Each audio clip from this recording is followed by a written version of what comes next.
हुकूमत ने इस बजट में कारोबार को सेल्स टैक्स रजिस्टर करवाने पर काफ़ी जोर दिया है और बहुत से ऐसे मामलात हैं जहां सेल्स टैक्स की रजिस्ट्रेशन लाजमी करार दे दी गई है। लेकिन सेल्स टैक्स की रजिस्ट्रेशन और इसकी फाइलिंग दोनों में ही काफ़ी मुश्किलात हैं। इस अहम मसले पर हम बात करेंगे कराची टैक्स बार एसोसिएशन के वाइस प्रेसिडेंट सैयद फाइक रज़ा साहब से। फाइक साहब, मैं ये पहले पूछना चाहूँगा कि सबसे पहले ये बताइएगा कि सेल्स टैक्स की रजिस्ट्रेशन क्या आसान है या मुश्किल?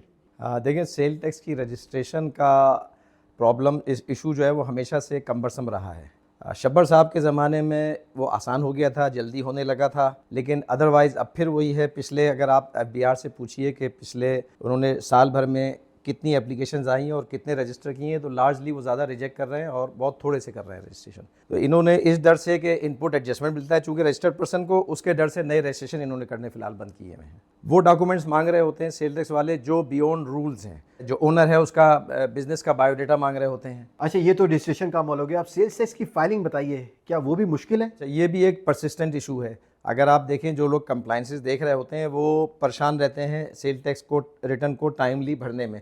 कुछ ना कुछ प्रॉब्लम हमेशा आ रहे होते हैं। यूनिट ऑफ मेजरमेंट है उसको सही तरह से इंप्लीमेंट नहीं कर रहे हैं, टैरिफ्स को बहुत सही तरह से नहीं कर रहे हैं। मैन्युफैक्चरर, देखिए समझने की सीधी सी बात है, मैन्युफैक्चरर ख़रीदता किसी और टैरिफ की चीज़ है, बेच रहा कोई और टैरिफ की चीज़ है, तो ये उसको आज तक अलाइन नहीं कर पाए हैं। लॉगिन इशूज़ आजकल बहुत ज़्यादा आ रहे हैं, इंटीग्रेशन के इशूज़ हैं, वो भी आज तक रुके हुए हैं। मैंने कहा ना, ये बैक टू बैक पिछले 6-7 महीने में इतने इशूज़ इन्होंने खड़े कर दिए जो ये खुद भी सॉल्व नहीं कर पा रहे हैं, ना इनके पास उसका सोल्यूशन है। अच्छा, सेल्स टैक्स रिफंड बताइएगा हमें। काफ़ी सुना है कि इसमें रिश्वत सतानी होती है, क्या अब भी वो जारी है? बिल्कुल है।